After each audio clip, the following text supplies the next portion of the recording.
Welcome, welcome to the Color Whisperer Show, where we talk about all things home and healing. And today, I'm a little more casual today, but our topic today is about good energy. You see my shirt I got for Christmas. I'm very excited about it. So today, we're going to talk about good energy and how much that impacts your life. And what if you're depressed? What if you're feeling stuck? How do you get out of that bad energy and create the good energy? And today we are honored to have the wonderful Shantana Talise with us, and she is an amazing healer. And she's going to help us get a little prosperity for the new year. Everybody's making New Year's resolutions, and one of the big ones is how do I make more money? So that's one of the things we're going to talk about today. How do you make more money? How to get rid of the blocks that are preventing you from making more money, and how to create that good energy so you attract more money. All right, Shantana, welcome, welcome. Hi. Hello, hello. It's so good to see you. You're so good to see you too. Thank you for having me. So let's talk a little bit about like how did you get to this, and you do some wonderful healing. So maybe we should talk a little bit about the kind of healing you do, and then how did you get there? Like, how did you know that this was your calling?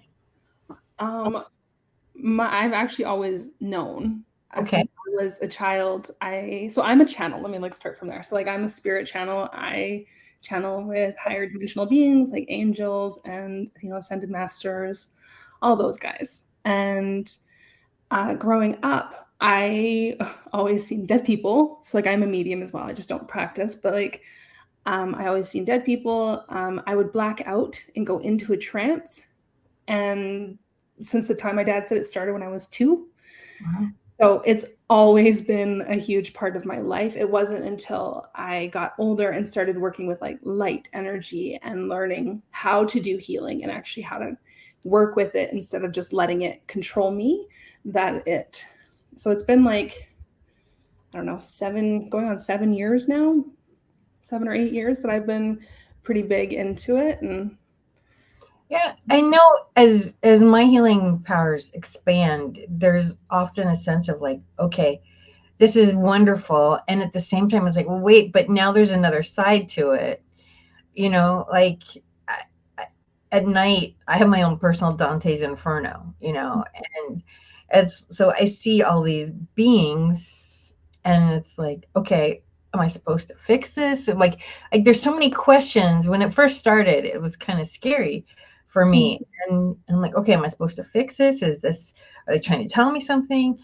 um, Years ago, when the eyes, I call them the eyes, but when they first started, and then I went to the first Ripley's, believe it or not, museum is in St. Augustine, Florida, haunted as hell. I believe it. And I was relatively new to a lot of my awarenesses at the time, and we were staying in this place, and I have seen ghosts, before. That part didn't scare me. There was a presence in our room. We had a B&B, and there was a presence there, and both me and my roommate saw it, and we're like, okay, he was very protective, like nothing to be afraid of. Okay, fine. So then we go to the Ripley's building, and this little girl follows me home, and she's like screaming. I'm like, I don't know what to do. Like, I can see you, I can hear you, but don't know how to help you. So fortunately, with the time difference, I had a healer. It was still only like 8 o'clock here. And I called her and I said, help. And so she helped her go to the light. Yeah. But I didn't know anything about how to do that. She only knew, oh, wait, she can see me, and she'll know, I did know what to do to help her ultimately because I knew who to call, but I didn't Mhm. know how to help her. So there is a lot of that kind of, it's steps of evolution. You've got to figure out, oh, there's this, but there's other things that come with this. Yes, there Yeah, really is. All the There's the good and the bad. absolutely. Absolutely. So tell us a little bit about uh, the kind of healing you do, because I do think you do some stuff that's rather unique. And the channeling, well, maybe we should go into, because your brand is Path to sorry, Path to Prosperity. That's my Facebook group. My brand is Shantana Peace Healing. Like I have a Okay. Facebook page and all that. Okay. But, and you channel with people's guides on how to move their businesses forward. yes. So let's talk about what that is. So everybody, doesn't matter who you are, everybody has a spiritual team that works with them. And most people that start businesses, they no longer want to do like the 9 to 5. And so the goal is to work for themselves. And generally they know they have a calling because they're more, it doesn't matter what kind of business it is. There always seems to be some kind of intuition level there that's like, hey, like I know I'm supposed to be doing this, and it's their calling. So then when I tune in with someone's guides, we can go into whether they're on the right track, like if they're following their soul path, and it can be down to doing the right thing, but not like how do I put it? So for me, like channeling with people for business, it's not the right thing. Channeling is the right thing for me to be doing, but because that's not in alignment with my soul path correctly, like I'm supposed to be teaching, it's different. So like you can be doing the right thing, but not the exact right thing at the same time. And so it kind of gets confusing. So that's where I channel with people's teams, and I can be like, okay, like this is what you're supposed to be doing right now, where you could be supposed to be holding healing circles, or like just doing any kind of specific thing like group healing, and they'll be like, okay, this is what you're supposed to do for right this moment, so that the universe can open things up and actually get you on the right path where you're supposed to be doing your color whispering. Like it's that's your calling, like the way you work with the energy, the everything. It is your right path, but sometimes you got to go off of it to let the universe open you up to the right level, right?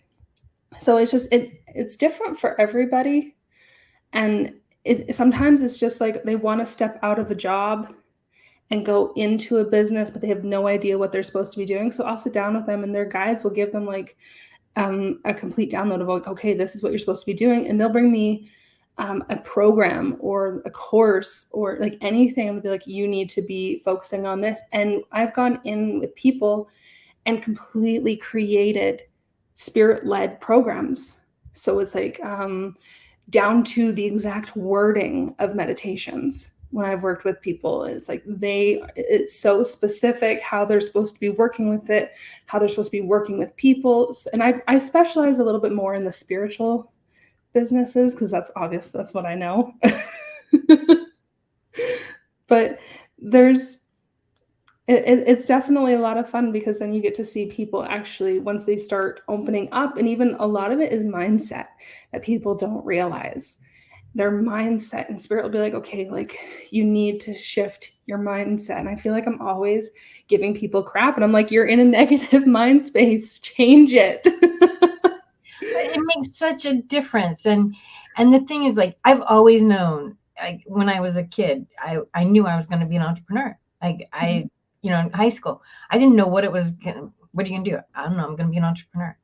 I don't know what I'm going to sell, but I'm going to do it. And when I found interior design, it was just like, this is everything I love rolled up in one ball. And, it was heaven. And it was really interesting. When I first started my business, I was in the most amazing networking group I've ever been in. And I'd been working for Closet World, and I joined the networking group to help with Closet World. And these ladies were like, Jeanette, you're better than Closet World. You need to be doing the whole house. You need to have your own business. And I'm like, well, that's the goal. And, so anyway, their encouragement helped me really start my business. And they gave me quite a few leads my very first year. They were probably, 80% of my leads my very first year. It wasn't like a blockbuster money year, but it was still like, hey, this is real. People are are helping me. And when I first started, I was like, the money's just going to come in. The money's just going to come in. But then as an entrepreneur, you kind of get beat up, and things like 2008 happen, and it's like you're busting your butt. No matter what you do, there's no money coming in, and you're looking around, and the sky is falling, the sky is falling, the sky is falling. Well, you can't listen to the sky is falling, first of all. Like a little right. It's been interesting because I've had times in my career where it's just like, this is gonna work. I just know this is gonna work. Like I know this is it. And then I've had other times when it's like, I'm doing. Why the fuck is anything happening? And so it's all about mindset and energy. So and every entrepreneur goes through this. This is part of the, I mean, it's a great soul journey. It really is, because you have to stay strong no matter what. When the news is telling you the sky is falling and the earth is ending, then you have to sit there and go, wait, that's not my world. Yes. So how do you, when you're in that place where it's so dark and gloomy, and it's really hard to get out of it. So how do you help with that? Honestly, clearing, I know it's going to sound so simple when I say this, but just clearing chakras.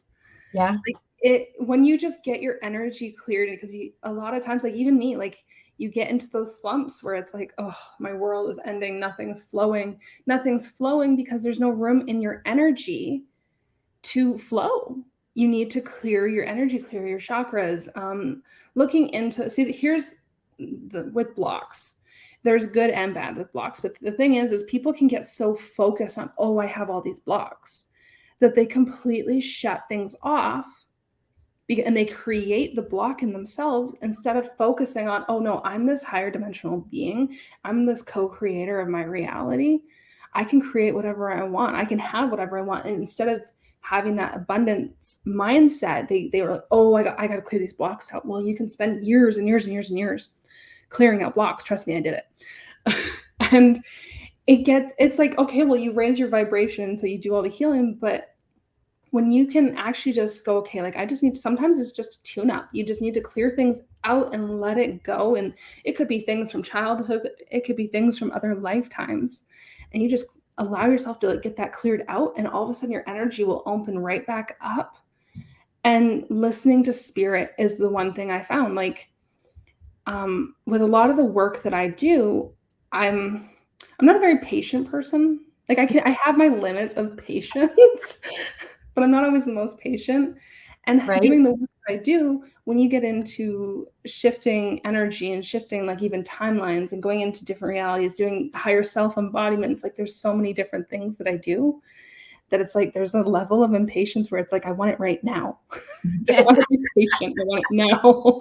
But there's also the contradicting energies of the collective, right? Because if the media and all that, like if people are feeding into the fear that is being put out, it does lower the collective energy depending on how much. Yeah. But when we can raise ourselves up and be that beacon of light, we actually transmute a lot of that negative energy.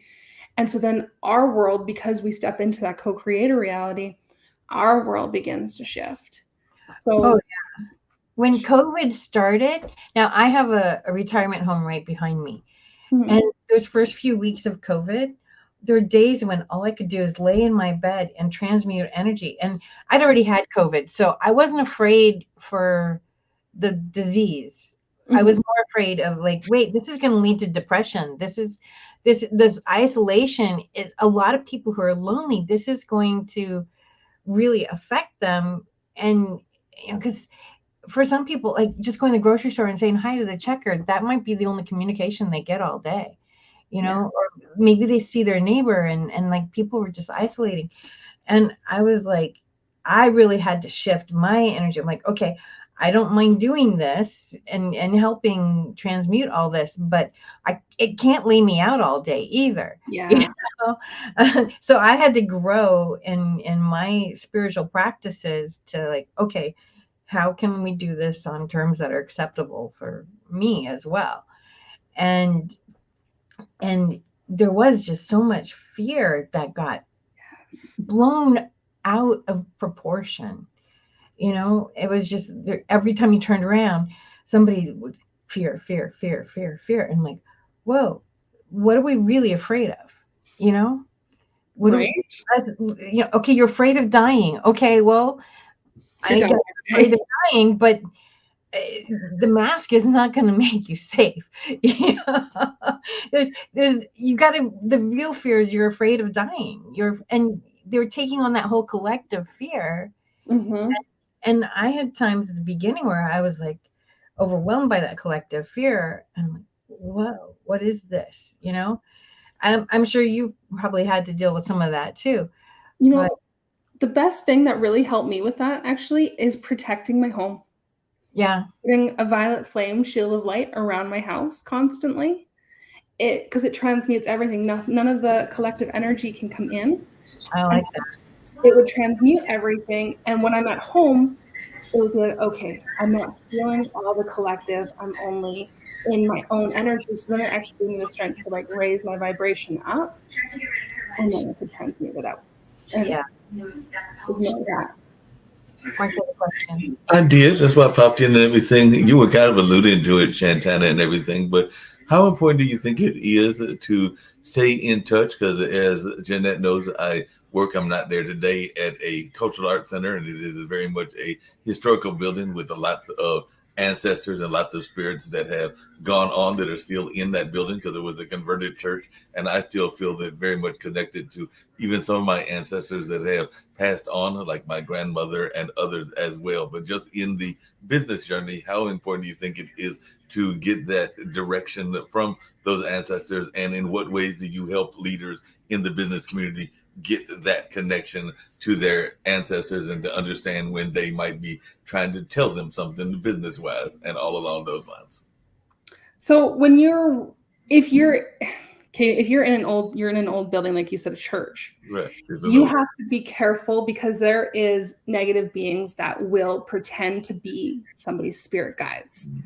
And they will actually influence you to make things where like, oh, I'm getting this spiritual, like this feeling that I should be doing this. And a lot of times, like, it's really good to protect yourself in that scenario and make sure when I work with people's guides, and I even help them work with their guides, like, you make sure that you are calling upon the guides that love them unconditionally only. That is the number one important thing, because then at least you are working with beings of light and not negative beings, because it's not just about ancestors. You have a team full of so many different kind of beings. So, but your ancestors that want to work with you, they love you. And so as long as that's what you're connecting in, but it's not complicated. You just call them in. I call in my ancestors that love me unconditionally only, and you'll feel that energy around you. You'll feel that love, you'll feel that light. And then you can ask simply, like, and that's the thing, is people complicate it, but it's not complicated. You just ask, okay, can you give me guidance in my business for this? She'll give me a sign. And that is the simplest way to start working with them. And then as the connection with ancestors or other beings grows, because you open up your consciousness, that connection is able to actually grow, and you can get the words, like, because your psychic abilities open up. You can hear the words, or just the simple as that gut feeling. And in their business, that one's not for everybody. Like, because I've gone to like people where I'm like, okay, can you give me some guidance in my business? And it's like, what? Like, it made no sense. It was completely blown out of the water. Like, it was wrong, right? And I knew it. Whereas, so it's kind of like picking, I don't know, you hear people say like picking their niche. Right. And for some people, they can really connect with the business and and it'll be more than just receiving the signs of all of a sudden in their dreams, they're getting these downloads because your unconscious mind is taking over. So the dreams is a really big one, because your conscious mind tends to block everything out because adults are not as open. Right. So when you actually, that's why it's important to even go into meditation. If you want to do it like that, you can call them in. If you're always calling in those beings of light, those beings, those ancestors that love you, then, and you're like allowing yourself to kind of slip into that meditative brain state, then you can actually connect, and they will give you the guidance, whether it's through visions, words, it can be numbers. Really, it can be in any way, because they work with your strongest psychic abilities. It can be through smell. All of a sudden, like if you're supposed to be cooking and all of you keep smelling the certain smell, like they will communicate it with you. That makes a lot of sense. I can definitely see that. I know that one of the other things I was going to be curious about and everything was, I've heard a lot of people, and you kind of alluded to it when we were talking about this year of affluence and all along those lines, but I've been called by several friends a light warrior, and I take that as a compliment, and definitely something that I enjoy, that kind of benefit of life, for lack of a better term, and everything along those lines. But I'm just wondering your thoughts around that, and are we seeing, because some people are telling me that they are seeing a more positive shift to fight the division going on in the world, but they're seeing a more positive shift around the world, and that in the year 2024 and beyond, we might see some more positivity than the negativity we've been seeing for the last 4 or 5 years and everything. But I just wanted your take on that, because I'm hearing that there's about to be a sudden shift. A huge. The energy of 2023 is so low. It's so dang. It's just so ugh. And I'm dying to get out of it. I'm so excited because it's only a few days away. And I'm like, okay, because I was doing a session yesterday, and she's like, okay, like when do you see this coming? And I'm like, I honestly cannot see much past 2023's energy, because 2024 is so potent, but it's not like it's coming, but we have to, it's like a shifting of realities almost. So like, this is where you kind of get into your timelines too. So like timeline shifting is a really big thing that I do, because, well, I love it. And when you start doing, you got to think of a timeline as a different reality. Every timeline that you choose to go on is its own reality. Now, if you think of like each reality, you're still coexisting with previous realities, but the version that you are is no longer the version that you were on the lower timeline. It doesn't exist anymore. You are now a completely different person when you timeline jump. And what is happening basically is 2024 and kind of going onwards is there's actually been 2 timelines for a while. And your soul had to choose back around like the beginning of COVID. I can't remember. I think it was like 2020 or 2021. You finally had to make that choice. And so your soul knew. And so there's been a really low timeline going and a really high timeline going.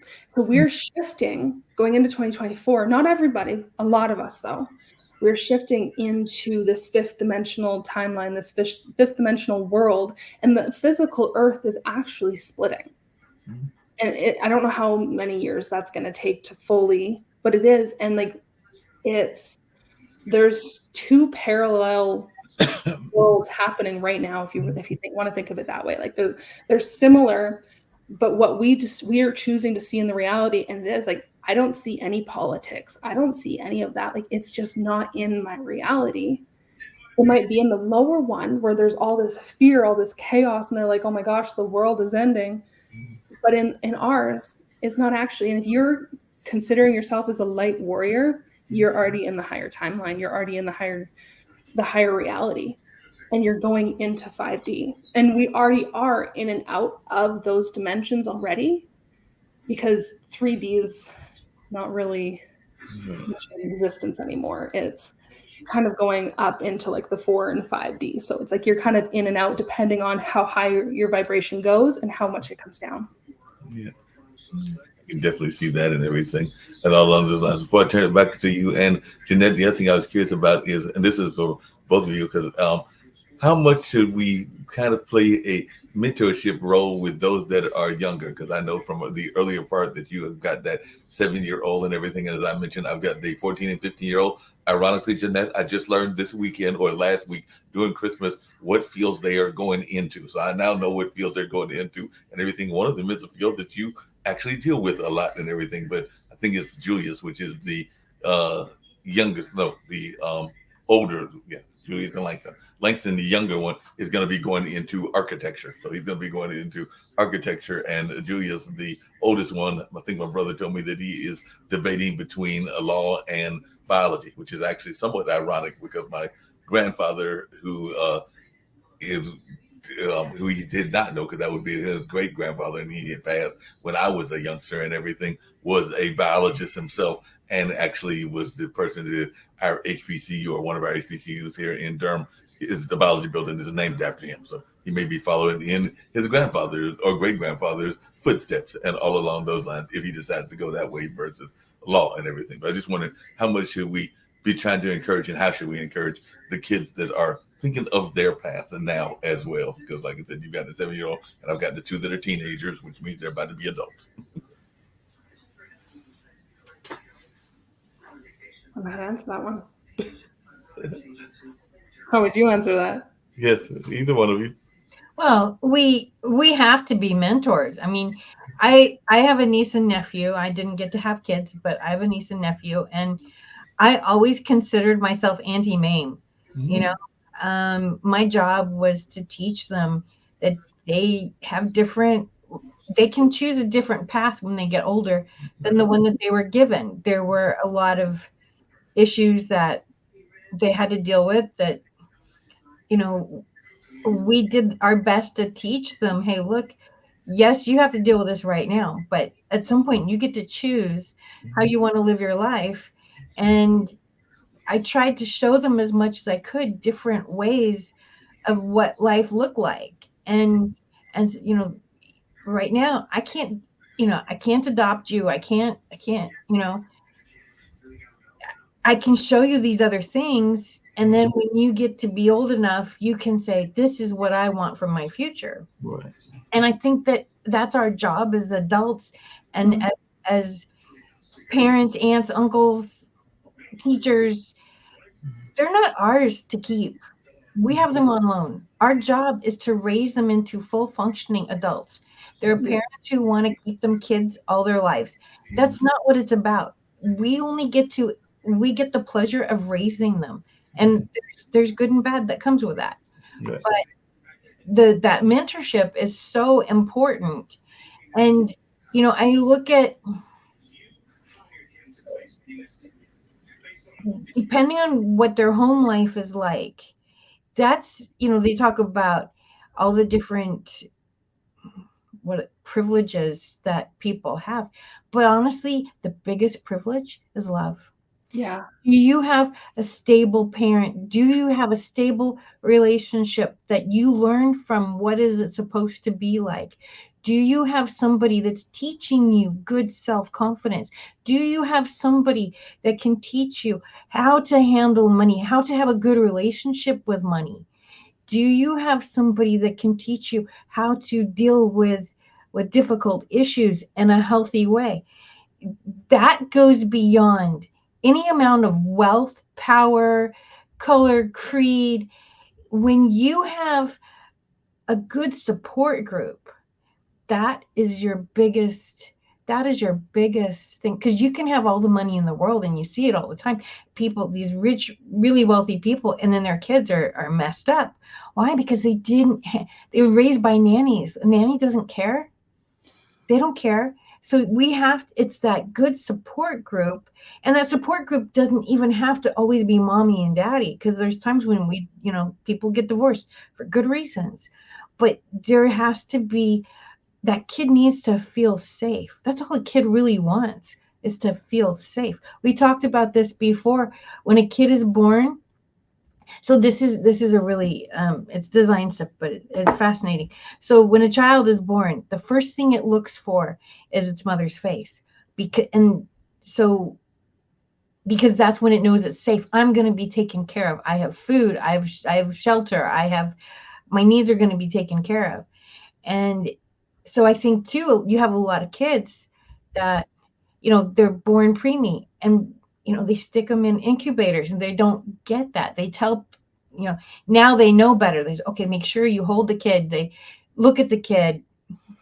That's why I have rites of passage once a month at our school. Oh, that's awesome, Daphne. But they need that encouragement of like, I've done something. And I don't like this everybody gets a trophy thing. No, we need to learn, what are we best at? If everybody gets a trophy, in England, the way the schools work, you get 6 subjects, and then you go to 4 subjects for like our senior year, and then you go to college and get 2 subjects. And I think that's great. I mean, I struggled with math. I took calculus. Why I took calculus? I've never learned. I got the wrinkles in my brain, okay? But that's it. And like, if I could have put that calculus time towards something that was more something I'm interested in, I could learn more. I think that we need to teach our children to understand what they're really good at. My nephew, he has the brightest light. He had such bright light about him. And I would tell him all the time, you have this bright light, and this is what you offer the world. Because we don't see it, right? I mean, I pick out colors. It's a piece of cake. I don't think nothing about it. Other people can't pick out a color to save their life. Shantana, you have some amazing healing capabilities. And it's natural. You saw dead people at 2 years old. You didn't even, probably, how old were you before you even realized not everybody saw dead people? I mean, we don't see our own best qualities because they come so easy to us. Mm-hmm. So my nephew would sit there and he'd tell me, oh, Jeanette, I'm nothing. I'm like, you are so not nothing. You have all these wonderful gifts, but he couldn't see it. In Judaism, when they do the bat mitzvah, there's this wonderful ceremony where the child, first of all, thanks parents, family, siblings for their gifts and what that child sees as how they've made the child who they are at that point. But the parents also come in and say, these are the things I see in you that I think are amazing. And to get that at 13, like you're awkward and crazy and like you hate yourself at 13, right? Your body's going through weird things you don't understand. And to have your parents come in with that powerful message of, I see a lot of good for you. It's incredible. Anyway, I'm very passionate about this subject, obviously. No problem. That was a very passionate answer, and you deserve to have that passion and everything.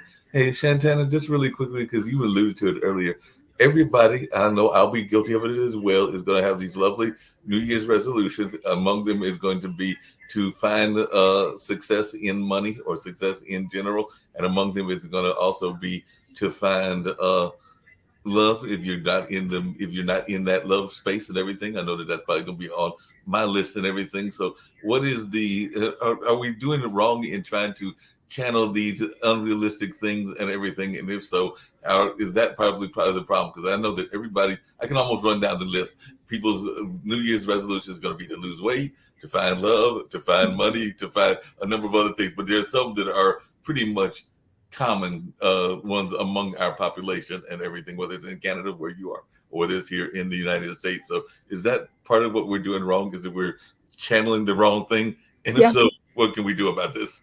Change your mindset. So the thing is people, like just the way you said it, you want to find love, you want to find money. How about you already have it? Right. I'm already successful. I'm already rich. I already found the love of, or no, I already have the love of my life, or let the universe bring it to you. You don't need to find it. You don't need to put out that effort to find it. Right. Just attract it. Right. Because when you can just sit back and it. Pardon? It's about being it. Yeah. Because you can only have it if your vibration is at that point to actually receive it. Right. So when people make all these New Year's resolutions, especially going to the gym and losing weight is a really big one, I find. Right. And you know what? I dropped weight like crazy. All I did, I didn't change the way I eat. I don't work out. I don't got time for that. I'm too lazy. I love myself. I look at myself in the mirror every day and I'm like, you're so skinny. You are beautiful. Like, I love you. I honor you. I respect you. And I just like, and it's honestly the hardest thing to do. But if you can sit there and look in the mirror and just be like, you know what? I already am this. Mm-hmm. then it's already like the universe will be like, oh, well, this is what you resonate with. This is what you're saying you are. Here, let's give you more of that. And then all of a sudden your whole reality will shift. You'll drop the weight. The money will just be there.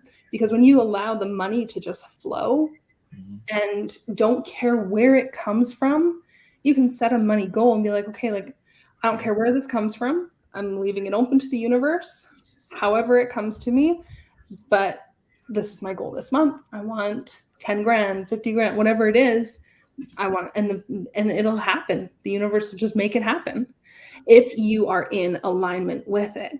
And that is where, you know, like, money blocks and stuff, like there are blocks, like you can have things that you take on from your parents, and so you can try and do it year after year after year, and you're not going to receive it because there's an actual core wound here that needs to be dealt with. And with money, if you actually look at your relationship with your father, that is the biggest one. Look at your relationship with your father, because that is the exact same representation that you have of a relationship with money. If you don't have a good relationship with your father, or say like your father was taken from you, or, you know, like there's some trauma in that relationship, guarantee you that is what you need to heal so that the money can actually flow. And then even like so like you look at your relationship with your mother, and if it's rocky, if it's always a mess, that is your manifestation relationship. Because you're like, for women, you have a womb, like, and I know it's a little different for men, but for women, we manifest with our womb because we're going into that divine feminine energy. So like you have that balance of the masculine and the feminine. That's why it's important that a man be in his masculine energy and has a partner that can be in her feminine, because then it brings that balance, but you have it in each individual. And so when people go into the new year and they're like, okay, this is my goal, and they're going to go at it really, really hard, they're actually putting themselves in their masculine energy, because your masculine is like when you see it come into fruition, that's all of actually like having it. Whereas your feminine is the creation of it. Because even in a woman with her womb, like she's creating, she's holding space, she's allowing it to come. Where a man goes out and he makes it happen, right?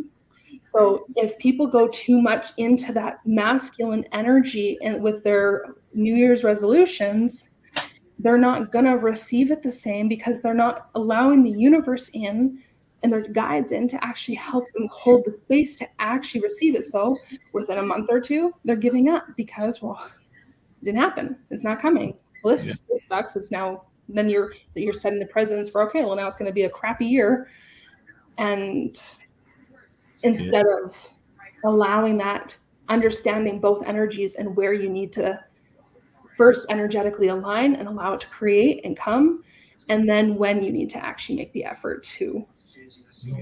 Chantana and Jeanette, there's an old saying that's out there, and I sometimes wonder if we don't pay enough attention to that saying as well, because even in the energy within the finances and the affluence, there's an old saying that says not all money is good money. So sometimes I think you have to also pay attention to where the money sources are coming from, because sometimes they might be coming from a negative place as well. Because I know that there have been some opportunities that have been presented to me that I have turned down or have thought about turning down, because they weren't always feeling like they were in alignment with what I was trying to do in my life and everything. I just wonder your thoughts around that, because there's that old saying that not all money is good money, because sometimes the person that might be bringing you the money might have some negative energies or some energies that they've got to deal with as well. I feel like that kind of goes into like your relationship with money. Like you're getting these opportunities, but if you have a really good relationship with money and you're really positive, then those type of opportunities will present themselves. Right. But if you have a lot of money work that needs to be done, like I could go work, like I used to be in healthcare, I could go work in healthcare and I hate it, I dread it, but I've done it. And so it's like, and it puts that negative pressure on your relationship with money, because you're like, hey, yeah, I'm getting paid, but it sucks. And so, yeah, it's completely out of alignment and it's not good. You could do it.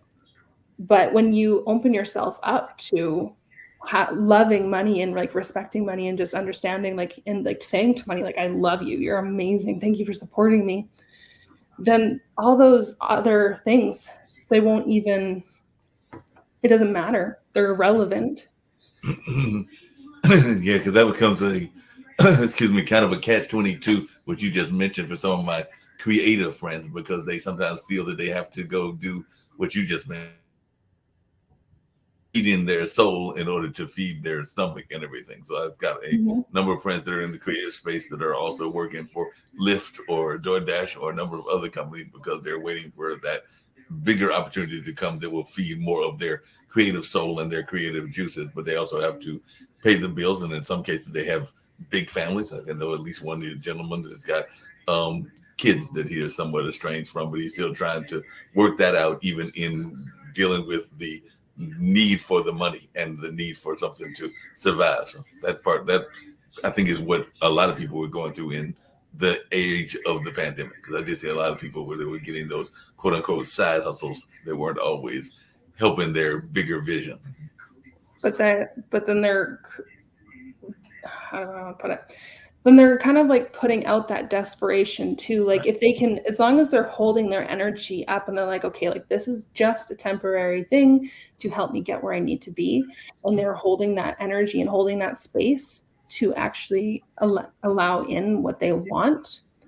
Then, but what happens is people get so caught up in it, it diminishes the goal, because that energy, what is that saying?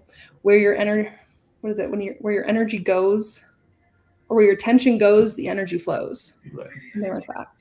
And so if they're in that negative, but then they're still like, oh yes, they have bills to pay, but how much is the resentment? And that puts out a lot of negative energy.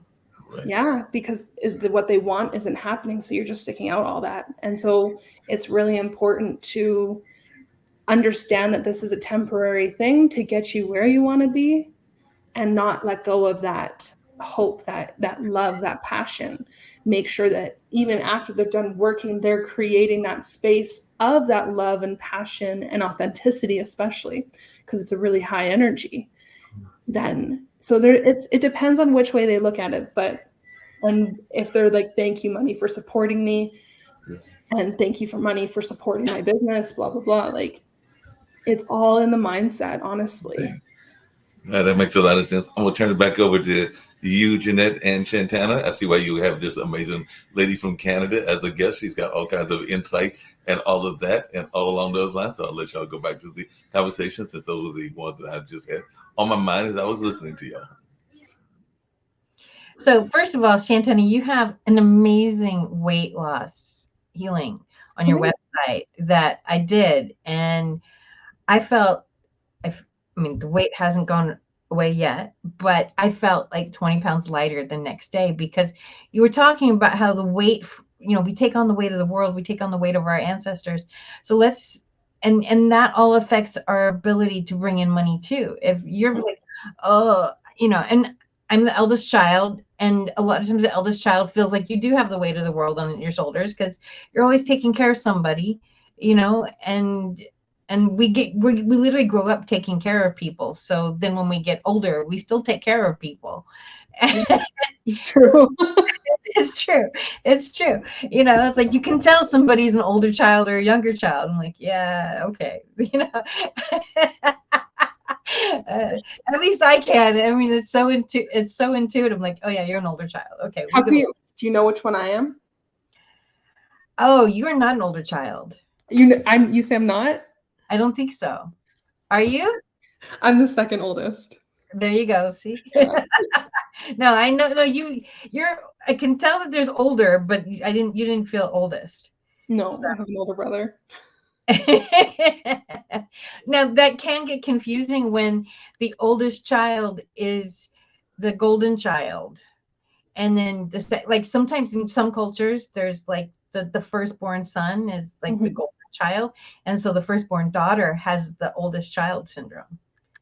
Really? Yeah, when you get into some cultures, the firstborn son can do no wrong. The second-born girl, she's got oldest child syndrome totally. Because she has to take on all the responsibilities. Yeah. Oh, yeah, I can see that. Yeah. but there is, I don't know, there's a kinship, I guess. You just kind of know. But I want to talk, because one of the things that's really cool is you talk about how the relationship with our ancestors and past lives comes into what's going on now. And when we clear that, it opens up doors. And that's why, I mean, your healings, you have several healings that you can go in and just on your website, people can just get those. They're very good. I've done several of them, and I felt so many things just fall away just doing that. And we've worked together. And by the way, guys, she's freaking amazing. She's been very polite during this whole time and very humble during this whole time, but she does amazing work. And there's some healers that have a lot of ego. She doesn't have the ego, but she really does want to clear the crap that's keeping you from getting the goals that you want. So I want to talk a little bit about the ancestor stuff. And we're talking about 2024 being a really abundant year. Yes. And then maybe we can do like maybe 5 or 10 minutes of healing. And let's get rid of some of that crap so we can open up 2024 and be amazing.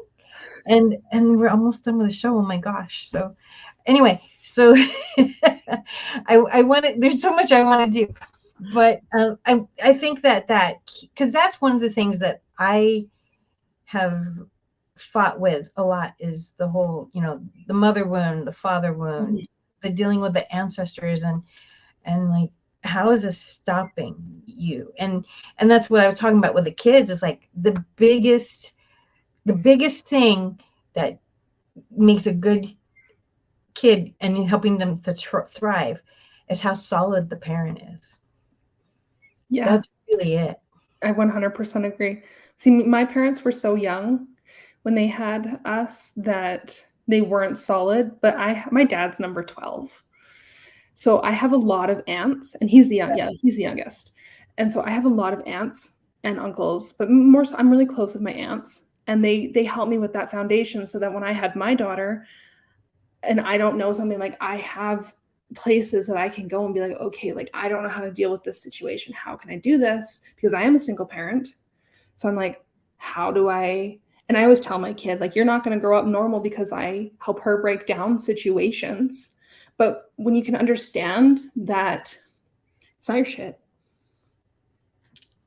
it's not yours. Like when you look at your ancestors and holding on to all that stuff, and I see so often these posts are like, oh, you're the chosen one if you're doing this and blah, blah, blah, blah, blah, blah, blah. You're the chosen one in your family to deal with all the karmic crap. Oh, yeah. That doesn't feel good. And it's like, why do I have to own all of that? I don't want to own that. Like I will heal it, but it's not mine. At the end of the day, I'm going to separate from it. And even my mom's stuff, I'm like, that's her stuff. And my dad, that's their stuff. Like I will go in and I heal, I will cut cords. Like, and it's really important that you can separate yourself. Like, okay, like this needs healed. But when you go in to heal it, don't take it on as the burden of, oh, this is my job, I have to do it. No, take it and go, okay, I'm healing for this, for the future generations to come. I'm healing this for me so that this isn't being carried into the next life or into my child's life. It's like, it's not just the ancestors. There's so many patterns that come up, especially with money, because they put money with self-worth. If I make a lot of money, I'm worth a lot. And it's not true. But even for healers, a big one is they're doing all this spiritual work. And one of the biggest things that I see is they're not allowed to be paid for their work. And that is a really huge block. And it's like, no, that's a contract you've signed in a past life. It's no longer relevant. That's not how today's world works. And so there's so many different avenues that need to be cleared. People tell me, well, it's a gift from God, I'm not supposed to charge for it. And I'm like, well, what do you do for a living? Well, I'm really good at computers. I said, is that not a gift from God? I'm not good at computers. Every time my computer messes up, I'm swearing there's 4-letter words coming out of them. And I'm like, okay, who can I get to help me? Because I hate it. That's not my gift. Yeah. I have many gifts. That's not one of them. Putting together furniture and like, okay, this is a gift from God as well. It's like, Mhm. what's the difference? If your gift is healing, then your gift is in engineering or biology or teaching or whatever. I mean, it's still, this is what God gave us to exceed in. Yes. Yeah, I 100% agree with that. That's what you're here to do. And that's how you share your light, because once you have that passion, doesn't matter what you're doing, if you have passion for it, you are shining the brightest light. Yeah. And you are helping raise the vibration of the collective. You are helping, you don't have to just be a healer to help heal the world. Doing what you love and being your authentic self, it's such a huge vibration that you want to spread that. So yeah, do what you love and dive into it. And one person with a bright light heals how many? I think it was like, it was around 70 people. I can't remember. I'd have to go back and look. I think I sent it to you. Yeah, It's a lot. It's a lot. It's a lot. So just you being in love with what you are doing and who you are, we help raise the vibration for so many others. Oh yeah. Who may not even recognize that this is a thing, Mm-hmm. Use a bunch of buoy. I don't believe in this stuff. Okay, fine. But it's not your reality then. Right? But when they're around us, they feel better. Right? I don't even know why, but they feel better, and their vibrations gets raised, and it's all good. Oh yeah, that's amazing. It's easy to spread love. It's so easy to spread love, but you know what? So many people don't. I go on Facebook, and most, like you said, most of the people on there are really cool, but there's a few people, they're kind of stuck in the whole politics thing, and it's hate this and hate that, and I'm just like, why do you hate so much? Like, it's like, do you realize you're hurting yourself? Like, I don't care who they're hating, but I'm like, do you realize you're hurting yourself by hating this man? I know, the news is telling you you're supposed to hate somebody, but you're hurting yourself by hating anybody. 100%. Anybody. I don't care what they did. You're hurting yourself by hating them. It's so true, though. It really is. Even let go of that pain, especially if it's somebody close to you that really did. I mean, politicians, what do they really do to us individually? Who knows? But when it's somebody that's close to you, a family member, a dear friend, or somebody that, when they do really hurt you, you still have to, like, you don't want to be hating them either, and that's harder to let go of, but that's the healthiest thing, is to let go of it. Oh yeah. But sometimes it gets a little deeper than that. It's like, why do you need to hold that hate? What is the true, like, what's the actual core wound there? That right. Is, because they're just, what is the word I'm looking for? I can't even think of it. Like, not the mask. I can't think of the word. They're just the person that you're choosing to project that onto. But there's obviously something in these people that's like, okay, like, I have to hate this person because why? Because you had a parent that hurt you, because there's somebody that hurt you, because you come with something that's really dark. Like, there's obviously a core wound in there, probably multiple, that need to be healed so that they're no longer holding on to that. I have to hate this person. It becomes part of their identity. Some people need to be sick, because that's how they get, that's how they feel safe. And so, if you were abused by a parent, that becomes part of your identity. And if I let that go, then who am I going to be? Yeah, I'm just popping in to tell you that you can go on, because there's the other show will be running later on in the afternoon. So if y'all wanted to go a little bit longer, you're perfectly willing to do that, because it's a very enriching conversation. By the way, the word I think you're looking for was projecting, because sometimes you will project onto other people those kind of things that are going on. Oh, I think he froze. Oh, cool. Thank you for letting us know because I was hoping Your it would space go and all on a along little those. bit. Yep, no, The definitely hours wanted to went let by you know really too. fast. Like I said, go for an hour, 15, hour, 20, hour, and 30 minutes, and all along those lines. I'm going to pop off again and let y'all finish the conversation. I did have one teasing question to ask Shantana, because I've been thinking about it because it was also the line in a movie. Can't remember the movie and everything, but I love my grandmother dearly. I love many of my friends that have passed on and everything. I'm not sure how I would handle it if they literally walked in the room. And you said several times that you have seen dead people and all along those lines. So I want to know, how does this actually work and everything? Because if they walked in the room, I might have like a serious freak out moment and everything and all along those lines. So I just wondered, how does this work in your life where you actually see dead people? When I was a kid, I used to wake up next to dead people every night. I'd rip my bed apart because they'd be in my bed, and I'd wake up ripping my bed apart. Now we got some boundaries, and like they'll walk through my room. They wake me up all the time in the middle of the night, and they just walk through, and I'm just like, peace, like go away. Or I'll like wake up because I feel them and they're in my house. Like it's a normal thing. Or like my uncle just passed, and I was texting another uncle, which was his brother. And I was texting him, and all of a sudden my uncle is like right there, and he's like, say this. And I'm like, that's relevant to him, but I'm like, okay, like I guess I'm gonna look like that person, but sure. and every time I would talk to a family member, all of a sudden he's like, oh, say this. And I'm just like, so it's like they show up, but I have a bit more of a wall between, because I think dead people are annoying, because I used to work in an old folks home. Right. Dead people are annoying. I can see that and everything, so I'll let y'all go back to the conversation, but I just had to ask, because I'm going like, wait a minute, how does this work? Because I could see the energy, and I've definitely heard voices in the head, dreams, and other things that I felt were communications from folks that have passed on, but have not seen the physical person in that space. They're in our, so like we have different what's the word, realities, dimensions, different dimensions, okay, they all kind of coexist.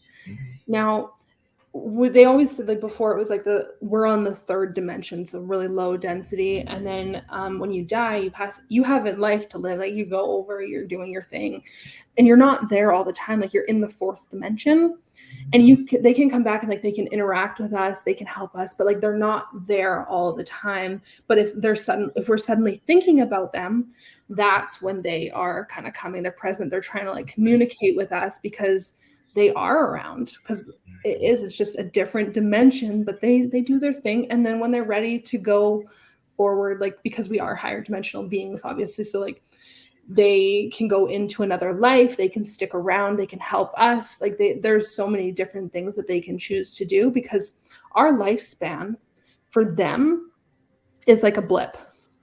So like if they are around our entire lives, it's like 5 minutes to them that they're actually hanging out before they go into their next life. Like it's because time doesn't actually exist. Time is a man-made concept. So what is an entire lifetime for us is not for them. It's completely different. So like you got to think of it as like the time difference is so like they're not always here. They go do their own thing. They got people to see, things to do, you know.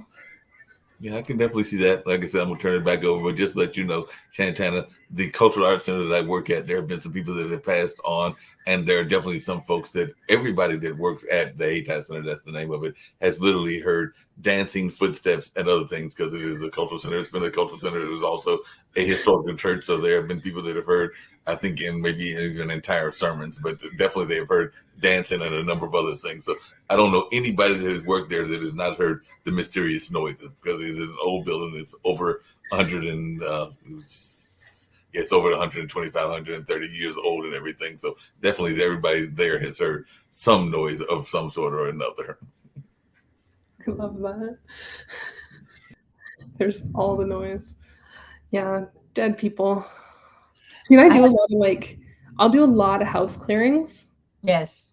And there's not just like dead people that are in a house. Like I've come across like really like scary stuff, and the not like, it's just energy is different, like all kinds of different energies, and it's just it all becomes a part of it. It's just honestly sometimes it's what vibration are you on, because if you're in a house where you're fighting a lot, then that's what you're attracting in, right? And if you're not, then you're not feeding anything, you're not creating anything.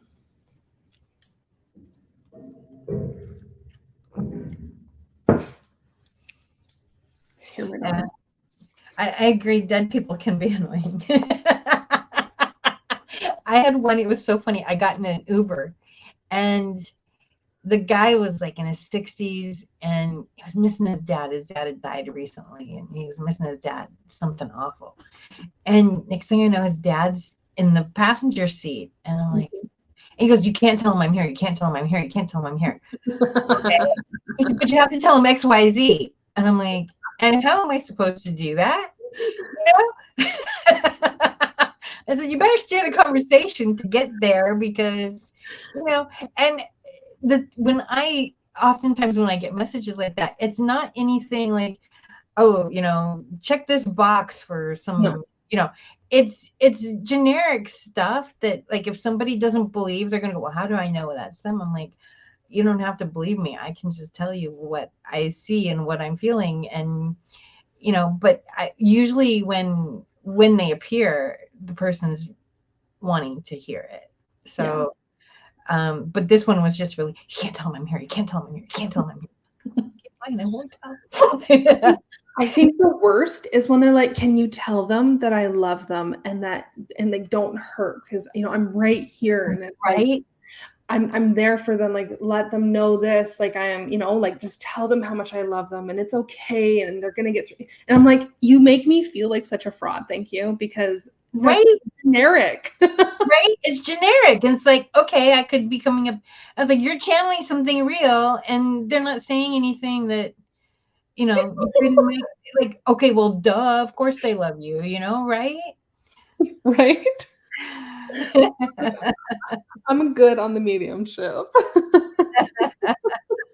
All right, we got permission to go over, so let's do some money healing or some general whatever healing you feel called to do for 2024 to make it great. I kind of want to do an abundance activation. Okay. Is what they keep telling me, and that's what I'm feeling really drawn, like to help anchor in that abundance of 2024, like really get that solidified. So yes, and let's all, because the news is saying something different, so we want to move into the timeline of 2024 as our best year ever. Okay, I'm just gonna call in. So like okay. I channel, for those of you that I don't know if you've come across channeling, but like I'm, if you're not watching it live, it's fine. Like I'm gonna call in everybody that's watching this, like everybody's team, so that their teams are helping them and anchoring in that energy. So it's for everybody that comes across this. Okay.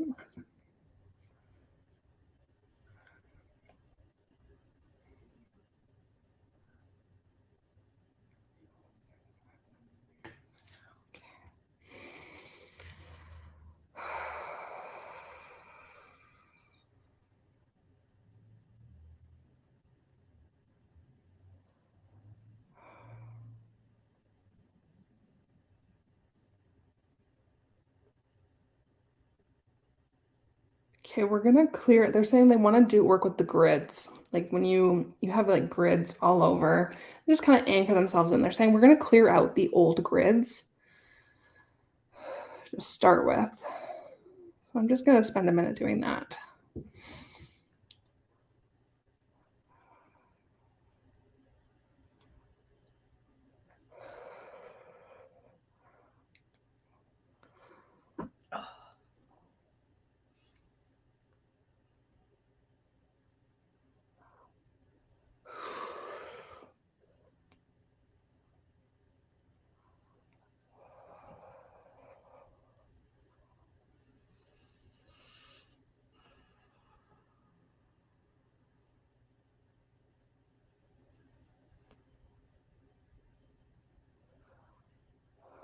There's actually a lot of third dimensional grids that are hooked in.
There was one, like, I'm so for so many, just at the bottom of your feet, like you're standing on this grid and it's just preventing you from like being abundant. Like it's such a, it's gone now.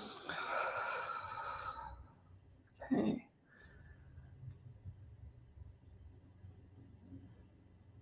Okay, we're gonna anchor in some fifth dimensional grids and open up that heart space so that you're going into 2024 like with an open heart, with that vibration, and just receiving in that receptive energy.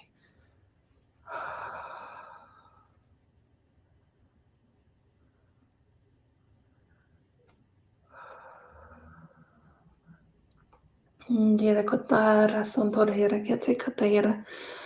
Dara kora selera kiandari da kora salata katera shukotande. Ala tora salatera ketata andare kotata tia kitara kitara kitara.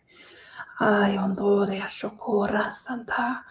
Ayondore kandere siempre kiandere kitata tandera kora. So that's light language, guys. So she's not. Kora salata. It is actually a language.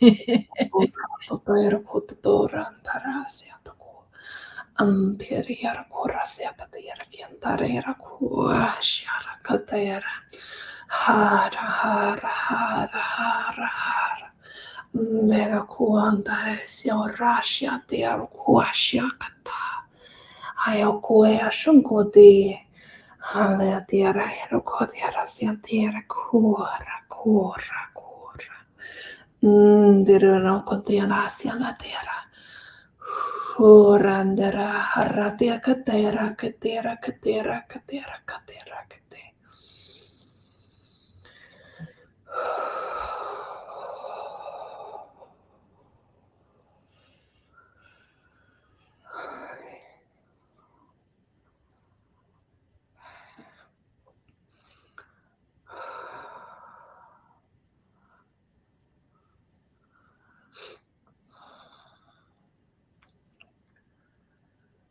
Just showering you with light codes so that you are in that receptive abundance energy.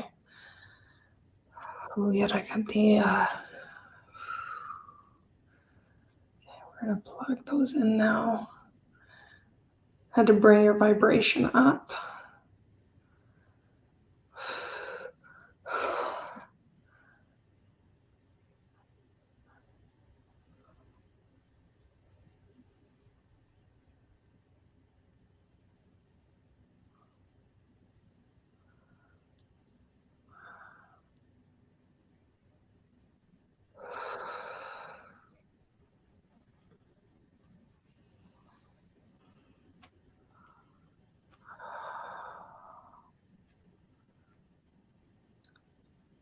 We're just going to expand your energy out. They're saying they want to do. They're like, let's get it all in while we're here.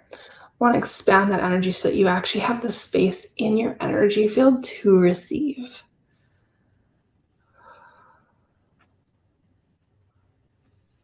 That permission to receive is huge, and you have to give it to yourself.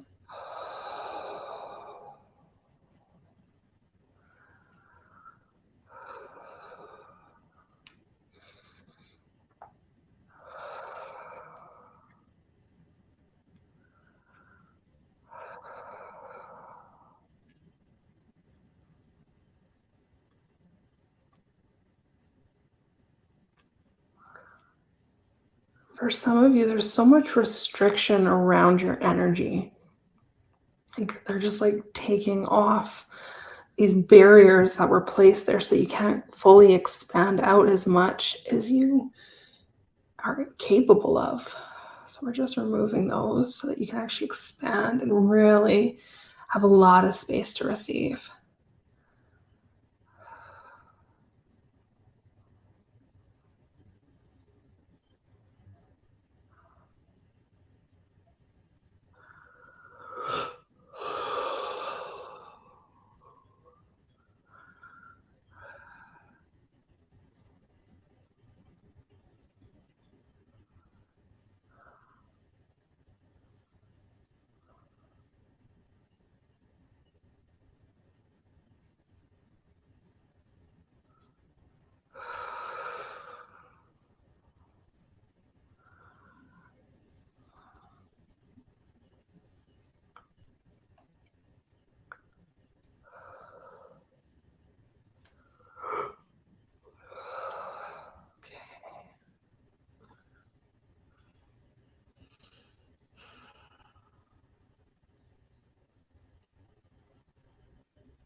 They're just saying they want you to say daily, like every day, I allow myself to receive every day.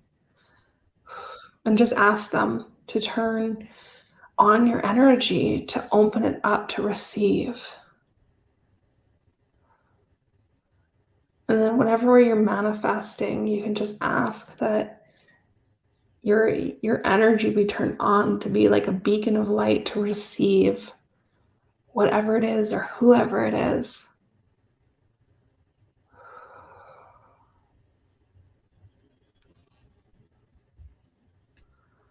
Okay. There. Actually, I'm just going to ground that energy out.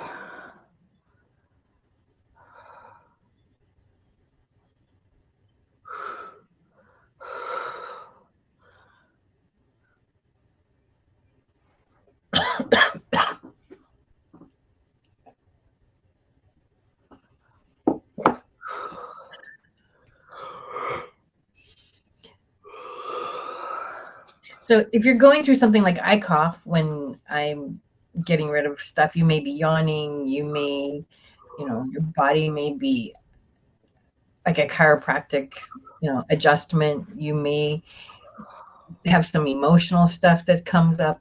It's all normal. It's all healthy. Just let it go and you'll feel better. My eyes water, my nose runs, I cough, I sneeze, I yawn, like my jaw it's a good thing my jaw's dislocated because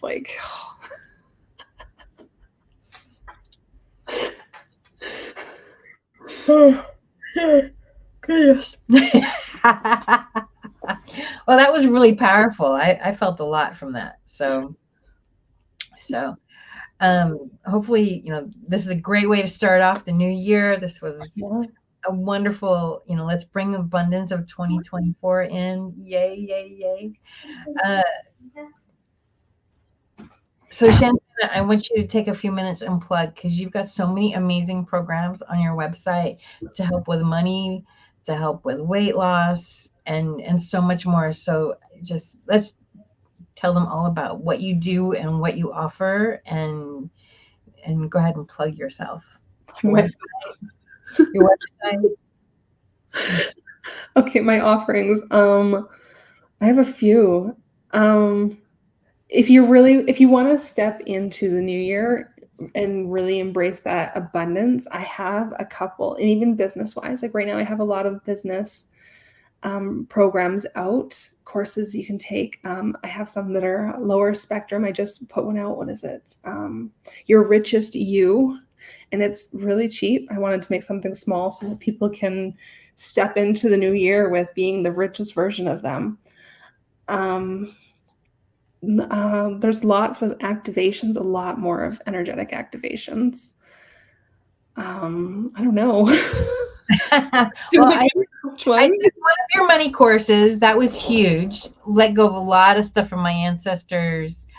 Let go of a lot of stuff from past lives. I did your weight loss one. That was really amazing. I've done other weight loss healings, and I was like, whoa, Shantana went deeper than anybody else. So I'm good at that. That is my thing. I like it. I like it. Why sit and deal with the same problem for months? If we can get rid of it, let's get rid of it, right? Right?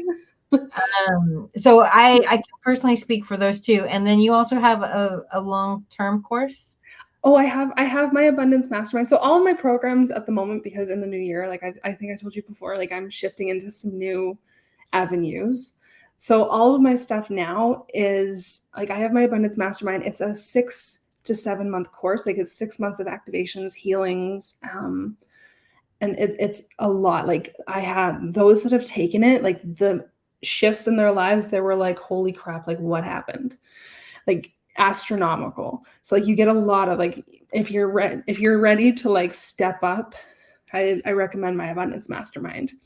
But it's all you like. That one's a 7-month one. You get a whole library of videos, activations, all of that, and that's how most of my stuff is set up. I have other courses that you get for like a lifetime, like if you want to learn to take care of your energy, courses on abundance, courses on the Akashic records. Like there's different ones.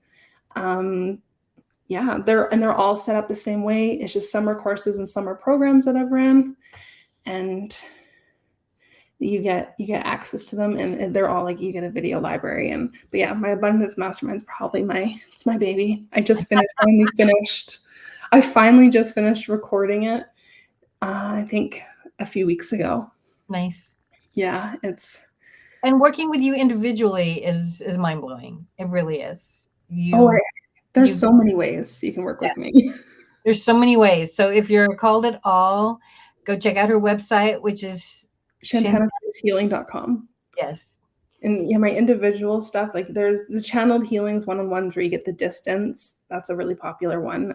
There's ones where you can come on video chat with me and speak directly to your guides and get the healing. I have ones where we go into past lives and do timeline work in past lives. I have lots of different ones. So whatever is your fancy. And then I also have a couple membership groups on Facebook. My cheapest one is, $14.97? And I was looking at it, the amount of stuff I have in there, I was like, whoa, when did this happen?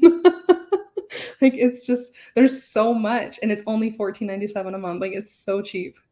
And then I have another one that is specific to that I do with somebody. So like I have it where I'm doing the energetics, a lot of the energetic shifting, meditations, working with your money story.